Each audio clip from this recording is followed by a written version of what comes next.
اس میں کیا ہے؟ فرمایا یا اقسم اغزو مع غیر قومی کی حسن خلقت، اقسم اللہ کے راستے میں نکلا کرو نئے نئے لوگوں کے ساتھ، تمہارے اخلاق اچھے ہو جائیں گے۔ کیا بات ہے؟ کیوں یا رسول اللہ، کیا وجہ ہے اس کی؟ وجہ یہ ہے آپ جماعت میں نکل کر جس آدمی کو آپ پہچانتے نہیں ہیں، آپ ان کے لیے کھانا بنا رہے ہیں، آپ ان کے کپڑے دھو رہے ہیں، آپ ان کی خدمت کر رہے ہیں۔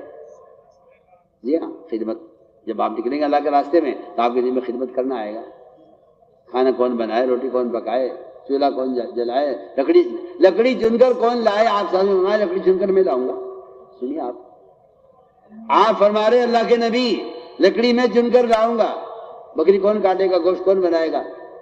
یہ سارے کام جماعت میں نکل کر جب آدمی اجنبیوں کے ساتھ کرتا ہے تو بتائیے تو صحیح، ہر ماں باپ کی خدمت کا کیا شوق پیدا ہوگا، پڑوسی کے حقوق کا کیا فکر پیدا ہوگا، اپنے بھائی کا، چچا کا، تایا کا احترام کتنا کرے گا، کیونکہ جماعت میں نکل کر اس نے ایسے لوگوں کی خدمت کر لی ہے جنہیں یہ پہچانتا بھی نہیں، جانتا بھی نہیں، برادری بھی نہیں، رشتہ داری بھی نہیں۔ بتائیے امت کے امت بننے کا راستہ تھا یہ کہ مسلمان اجنبیوں کے ساتھ اللہ کے راستے میں نکل کر آپس میں مسلمان کے ساتھ رہنے کی مشق کرے۔ اب تو حالت یہ ہے کہ یہ اس گود کے ہیں، وہ پال کے ہیں، وہ وہاں کے ہیں، وہ یہاں کے ہیں، ہماری تو گود نہیں ملتی، ہماری تو پال نہیں ملتی، ان کی تو شادی نہیں ہو سکتی، آپ نے تو اس برادری میں شادی کری، برادری تو ہماری برادری سے نیچی ہے، تو اونچی ہے۔ یہ جتنا مسلمانوں میں نفرتیں ہیں اس کی وجہ یہ ہے کہ مسلمان آپس میں ایمان اعمال صالح کے ماحول میں رہتا نہیں۔ جماعت میں نکلنے کی غرض یہ تھی کہ مسلمان ایمان اعمال صالحہ کے ماحول میں اجنبیوں کے ساتھ رہنا کی مشق کر لے تاکہ انہیں آپس میں رہنا آ جائے۔ میں اتنی آسان بات عرض کر رہا ہوں۔ دعوت عبادت کا جمع کرنا تسخیر عالم کا نسخہ ہے، ایک نہیں سینکڑوں قصے ہیں۔ صحابی جیل میں کیوں؟ اللہ کے بندوں کو اللہ کی طرف بلانے کی کوشش میں تھے، جیل ہو گئی۔ روایت میں ہے کہ جیل میں ان کو غسل کی حاجت پیش آ گئی، پانی مانگا جیلر سے، اس نے کہا کہ نہیں، پانی پینے کے لیے ملے گا، صرف غسل کے لیے پانی نہیں ملے گا۔ نماز کا اتنا شوق اور نماز کا اتنا فکر کہ 2 دن پانی کو صبر کر سکتا ہوں، پیاس برداشت کر سکتا ہوں 2 دن، تم مجھے 2 دن کا پانی اکٹھا دے دو، پینے کا پانی۔ جیلر نے کہا نہیں، آج کا پانی آج ملے گا، کل کا پانی کل ملے گا۔ روایت میں ہے کہ جب جیلر نے پانی نہیں دیا تو بادل آسمان سے اترا اور جیل میں داخل ہوا، صحابی کو وہ برسا اور صحابی نے اسے غسل کیا اور نماز ادا کی۔ تم دعوت عبادت کو جمع کرنے پر آؤ، ہم یہ چھوٹے چھوٹے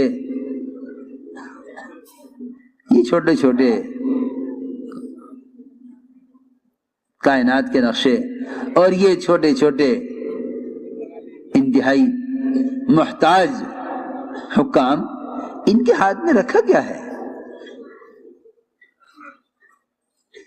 ہاتھ میں رکھا کیا ہے؟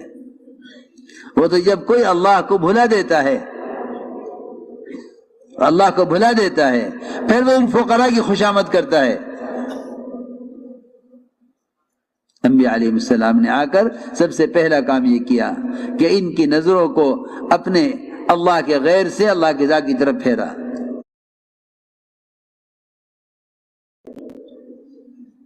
پہلا کام یہ ہے کہ ان کی نظر کو اللہ کے غیر سے اللہ کی ذات کی طرف پھیرا، پہلا کام یہ کیا۔ اس لیے میرے دوستوں، بزرگوں، عزیزوں، میں نے عرض کیا کہ اپنے ارادوں کو، اپنی چاہتوں کو اللہ کی چاہت پر موقوف کرو، اپنی چاہت کو اللہ کی چاہت پر موقوف کرو، کہ تمہارے چاہنے سے کچھ ہوگا ہی نہیں جب تک اللہ نہ چاہے۔ تم خیر کے کام میں بھی کامیاب نہیں ہو سکتے جب تک اللہ نہ چاہے۔ سلیمان علیہ السلام نے یہ چاہا تھا کہ اپنی اولاد میں سے 100 مجاہد اللہ کے دین کی محنت کے لیے تیار کریں، اللہ نے آزمایا، اعلیٰ نسل کی بیویاں، اعلیٰ قوت، اعلیٰ ارادہ، اعلیٰ نیت، سو تاجر نہیں بلکہ 100 مجاہد اپنی اولاد میں سے اللہ کے دین کی محنت کے لیے۔ فرشتے نے کہا انشاءاللہ کہہ لو، لیکن انشاءاللہ کہنا بھول گئے انشاءاللہ کہنا۔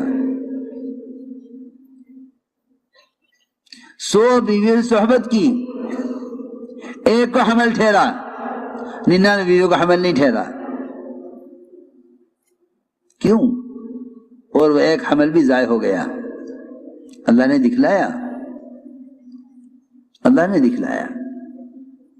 کہ تم ہماری چاہت پر، ہمارے کرنے پر اپنی ارادے کو موقوف کیے بغیر کچھ نہیں کر سکتے۔ میرے دوستو عزیزو، سوچو تو صحیح، جو اسباب اللہ نے انبیاء علیہ السلام کو راضی ہو کر دیے تھے، جب ان اسباب میں اللہ کی چاہت کے بغیر وہ کچھ نہیں کر سکتے، تو جو اسباب اللہ نے غیروں کو ناراض ہو کر دیے ہیں یا اغیار، ان اسباب میں کیا کر سکتے ہیں؟ سوچنے کی بات ہے، تھوڑا سا عقل کو استعمال کرو۔ وہ اسباب جو اللہ نے اخیار کو، انبیاء علیہ السلام کو راضی ہو کر دیے ہیں، جب وہ اس میں اللہ کی چاہت کے بغیر کچھ نہیں کر سکتے، تو وہ اسباب جو اللہ نے غیروں کو ناراض ہو کر دیے ہیں، وہ ان اسباب میں کیا کر سکتے ہیں؟ ہم ہر اللہ کے غیر سے امید لگائے بیٹھے ہیں، اللہ کے غیر سے امید لگائے بیٹھے ہیں۔ حضرت فرماتے تھے اللہ کی ذات عالی سے فائدے اٹھانے کے لیے کائنات کا یقین نکلنا شرط ہے۔ اللہ کی ذات عالی سے فائدہ اٹھانے کے لیے کائنات کے یقین نکلنا شرط ہے۔ یہ سمجھتے تھے یہ استفادہ قدرت کے لیے کائنات کا یقین نکلنا شرط ہے، کیونکہ اگر دلوں میں یقین نقشوں کا ہے تو یہ اللہ کو نقشے بنا کر پیش کرے گا۔ اگر دلوں میں یقین نقشوں کا ہے، اللہ کو نقشے بنا کر پیش کرے گا۔ اس زمانے میں مسلمانوں کو سب سے بڑا دھوکہ یہ لگا ہے کہ اللہ نے کائنات کا نظام بنا دیا ہے، اس کائنات کے نظام کے مطابق مسائل حل ہوں گے۔ نہیں، ایسا نہیں ہے، ایسا نہیں ہے، بلکہ اللہ کی قدرت وعدوں کے ساتھ ہے، وعدے حکموں کے ساتھ ہیں، اسباب کے ساتھ قدرت بھی نہیں ہے، وعدہ بھی نہیں ہے، قدرت بھی نہیں، وعدہ بھی نہیں۔ اللہ کی قدرت وعدوں کے ساتھ ہے اور وعدے حکموں کے ساتھ ہے، اسباب کے ساتھ قدرت بھی نہیں ہے، وعدہ بھی نہیں ہے۔ اس لیے سب سے بڑی چیز، سب سے بڑی قوت اللہ کے ساتھ گمان ٹھیک کر لینا ہے، اللہ کے ساتھ گمان ٹھیک کر لینا ہے، کیونکہ اللہ نے فرمایا میں اپنے بندے کے گمان کے اعتبار سے معاملہ کروں گا۔ اس لیے یاد رکھو، ایمان والے اور بغیر ایمان والے ان دونوں کے درمیان مقابلہ ہوگا۔ مومن کی نظر خبر پر ہوگی اور غیر مومن کی نظر کائنات کے نقشوں پر ہوگی۔ عجیب بات ہے، خبر نظر کا مقابلہ ہوگا، خبر نظر کا مقابلہ ہوگا، خبر یقینی ہے، نظر غیر یقینی ہے۔ اللہ رب العزت اپنے بندوں کے ساتھ معاملہ وہ کریں گے جو بندے اپنے رب کے ساتھ گمان رکھیں گے۔ ایک آدمی نے آ کر کہا ابو درداء آپ کا مکان جل گیا ہے، فرمایا نہیں، غلط کہہ رہے ہو۔ دوسرا آیا ابو درداء کہاں ہو، مکان جل رہا ہے، فرمایا نہیں، غلط کہہ رہے ہو۔ تیسرا آیا ابو درداء کہاں ہو، مکان جل رہا ہے، فرمایا غلط کہہ رہے ہو، میں کیسے یقین کر لوں؟ تمہاری خبر کا اور تمہاری بات کا یقین کرنا میرے مکان کو جلا دے گا، اور تمہاری بات کا انکار کرنا میرے مکان کو بچا لے گا۔ اصل بات یہ تھی، اگر میں تمہاری بات کا یقین کر لوں تو میں اللہ کی ذات سے فائدہ نہیں اٹھا سکتا. تمہاری بات کا یقین کر لینا مکان کو جلا دے گا، تمہاری بات کا انکار کرنا مکان کو بچا لے گا. اصل بات یہ تھی، اس واقعے سے سکھلانا یہی تھا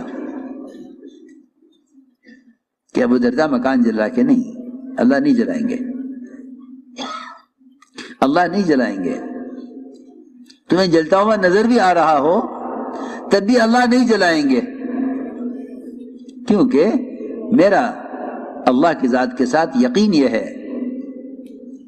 میرے دوستوں، یقین کا تعلق اعمال سے ہے، خیالات سے نہیں ہے. یقین کا تعلق عمل سے ہے، خیال سے نہیں ہے. اس زمانے میں دعوے ہیں، عمل نہیں ہے. انہوں نے کہا میں کیسے یقین کر لوں کہ میرا مکان جل گیا جب میں صبح یہ دعا پڑھ چکا ہوں، اللہم انت ربی لا الہ الا انت علیک توکلت وانت رب العرش العظیم ما شاء اللہ کان وما لم یشاء لم یکن. میں یہ دعا پڑھ چکا ہوں تو مکان کیسے جل جائے گا؟ یہ کیسے ہو سکتا ہے کہ اللہ ادھر مجھے دعا سکھلا دے اور مجھ سے وعدہ کر لے ادھر میرا مکان جلا دے؟ اتنی بات تو کوئی شخص کسی مخلوق کے بارے میں برداشت نہیں کر سکتا کہ آپ مجھ سے وعدہ کر لیں پھر کام نہ کریں. وہ مخلوق جو محتاج ہے اس کی وعدہ خلافی لوگ برداشت نہیں کر سکتے. وہ خالق جو قادر ہے، جو قادر ہے کہ اس کا وعدہ جھوٹا کیسے ہو سکتا ہے؟ وہ مخلوق جو محتاج ہے، لوگ ان کے وعدے یاد دلاتے ہیں ان کو، آپ نے وعدہ کیا تھا، آپ نے وعدہ کیا تھا، آپ وعدہ خلافی کر رہے ہیں. مخلوق تو وعدہ خلافی کر سکتی ہے محتاج ہونے کی وجہ سے، لیکن خالق وعدہ خلاف نہیں ہے کیونکہ وہ محتاجگی سے پاک ہے.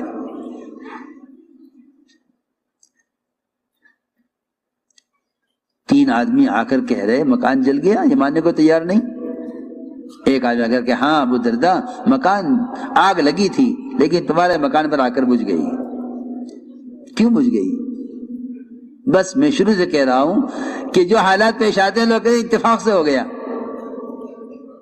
کہ اتفاق کوئی چیز نہیں ہے، اللہ کے کرنے سے ہوتا ہے. لیکن اللہ کی ذات سے ہونے کے لیے دو چیزیں اصل ہیں، ایک یقین دوسرے عمل. ایک یقین دوسرے عمل. جی ہاں، اس لیے کہ عمل کے بغیر اگر امید کر رہا ہے، عمل کے بغیر امید کر رہا ہے تو یہ جھوٹا ہے، یہ جھوٹا ہے. یہ اگر امید کر رہا ہے عمل کے بغیر تو جھوٹا ہے. اس لیے کہ حدیث میں عاجز فرمایا اس شخص کو جو بڑی بڑی اللہ سے امیدیں باندھ لے، اللہ یوں کریں گے، اللہ یوں کریں گے، اللہ یوں کریں گے، اللہ سے بڑی بڑی امیدیں باندھ لے اور اپنے نفس کا تابع ہو کر چلے، اللہ سے بڑی بڑی امیدیں باندھ لے. فرمایا کہ یہ عاجز ہے، یہ عاجز ہے. من اتبع نفسه هواها وتمنى على الله الاماني، اللہ سے امیدیں باندھے ہوئے ہے اور اپنی خواہش کے پیچھے پڑا ہوا ہے. اس کو تو حدیث میں عاجز کہا ہے بجائے اس کے کہ اس کو عقل مند کہا جاتا. عقل مند وہ ہے جو آخرت کو سامنے رکھ کر چلے. تو میں نے عرض کیا کہ جن لوگوں کو، جو لوگ یہ سمجھتے ہیں کہ ہمارے اللہ کے درمیان اسباب اصل ہیں، یہ محنت کرتے ہیں اسباب پر، پھر ان اسباب کو پیش کرتے ہیں اللہ کے سامنے. محنت کرتے ہیں اسباب پر، اے اللہ یہ دکان ہے تو اس کے ذریعے نفع دے دے، اے اللہ یہ دوا ہے تو اس کے ذریعے شفا دے دے. یقین کرنے والے اللہ کو ذرائع پیش نہیں کرتے کیونکہ اللہ تعالیٰ کو وہ ذرائع سے پاک سمجھتے ہیں، اس کو ذرائع کی ضرورت نہیں ہے. جو سمجھتے ہیں قدرت وعدوں کے ساتھ ہے وہ عمل پیش کرتے ہیں، جو سمجھتے ہیں قدرت اسباب کے ساتھ ہے وہ اللہ کو اسباب پیش کرتے ہیں. اسی آسان بات ہے. جو سمجھتے ہیں قدرت اسباب کے ساتھ ہے، وہ اللہ کو اسباب بنا کر پیش کرتے ہیں. اور جو سمجھتے ہیں، ادھر دیکھو نا میری طرف، جو سمجھتے ہیں کہ نہیں قدرت وعدوں کے ساتھ ہے، وہ اللہ کا عمل پیش کرتے ہیں. اے اللہ یہ عمل ہے، تو اس عمل پر کامیاب کر دے. آپ دیکھیں گے تاجر دکان کو سامنے رکھ کر مانگ رہا ہوگا، زمیندار غلہ زمین کو سامنے رکھ کر اللہ سے مانگ رہا ہوگا. اور کہتے بھی یوں ہیں کہ پہلے آپ اسباب پر محنت کریں، پہلے سے امید کریں. حالانکہ اسباب پر محنت کرنے والے کو اللہ سے امید کرنے کا کیا حق ہے؟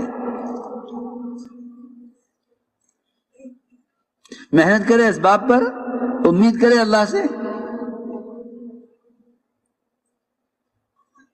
نہیں، بلکہ ہم یہ نہیں، اس کا مطلب یہ نہیں کہ اسباب اختیار نہ کرے، بلکہ اس کا مطلب یہ ہے کہ محنت کر کے اعمال کو درست کرے، اللہ سے امید کرے. اللہ تعالیٰ نے صحابہ کرام کے ساتھ جو کچھ ظاہر کے خلاف کیا ہے وہ سب ان کے عمل پر کیا ہے،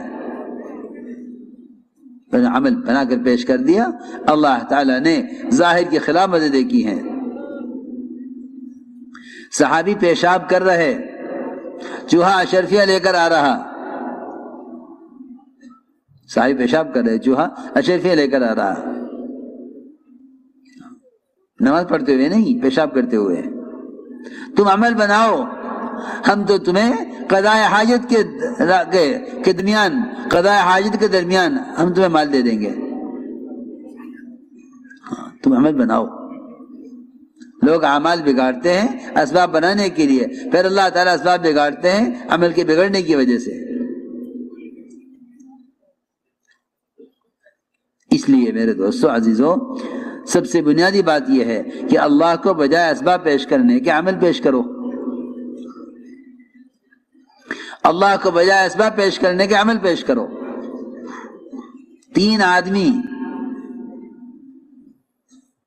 جو غار میں پھنس گئے تھے، سفر کیا، رات کو ایک غار میں قیام کیا، اوپر سے چٹان سر کی اور اس نے غار کا راستہ بند کر دیا. بچنے کا کوئی راستہ نہیں، بچنے کا کوئی راستہ نہیں. چٹان نے راستہ بند کر دیا. یہ تینوں سے جوڑ کر بیٹھ گئے کہ اب موت کے سوا کوئی راستہ نہیں ہے، نجات کا کوئی راستہ نہیں ہے. تینوں نے بیٹھ کر یہ فیصلہ کیا کہ آج اس مصیبت سے اور اس غار سے نکلنے کے لیے کوئی ذریعہ نہیں ہے سوائے اعمال کے. اعمال بھی ذکر و عبادت کے، حج اور عمروں کے، تلاوت اور تہجد کے نہیں، بلکہ وہ اعمال جن سے تم نے اللہ کی مخلوق کو نفع پہنچایا ہو. عجیب بات ہے، اس واقعے میں معاملات، اخلاق اور معاشرہ، صرف ان تین چیزوں کے لائن کے احکام ہیں: اخلاق، معاملات اور معاشرہ. نماز، حج، زکوٰۃ، روزہ اس میں نہیں ہے. معاملات، اخلاق اور معاشرہ، ان 3 لائنوں کے اعمال پیش کیے ان 3 آدمیوں نے. یہ نہیں کہا اے اللہ کسی فرشتے کو بھیج چٹان ہٹا دے، اس لیے کہ کہیں بھی نہ ملے گا کہ ملائکہ کو مدد کے لیے طلب کیا گیا ہو اللہ سے. وہ ملائکہ جو انتہائی قوت رکھنے والے، وہ ملائکہ جو اللہ کا قرب رکھنے والے، وہ ملائکہ جو اللہ تعالیٰ کا وہ لشکر ہے جس کو اللہ ہی جانتا ہے. لیکن کہیں نہیں ملے گا کہ کسی نبی نے اللہ سے ملائکہ کو طلب کیا ہو مدد کے لیے. سوچو تو صحیح، وہ ملائکہ جو اتنی قدرت اور قوت رکھنے والے ہیں، وہ ملائکہ جو اتنی قوت رکھنے والے ہیں، جب ان کو کہیں طلب نہیں کیا گیا مدد کے لیے، تو بتاؤ دنیا میں پھر کون سی شکل اور کون سی شخصیت اور کون سے حکام اور کون سے وزراء ایسے رہ گئے، یا کون سا راستہ ایسا رہ گیا کہ ان کو پکارا جائے اللہ کے سوا اپنی مدد کے لیے؟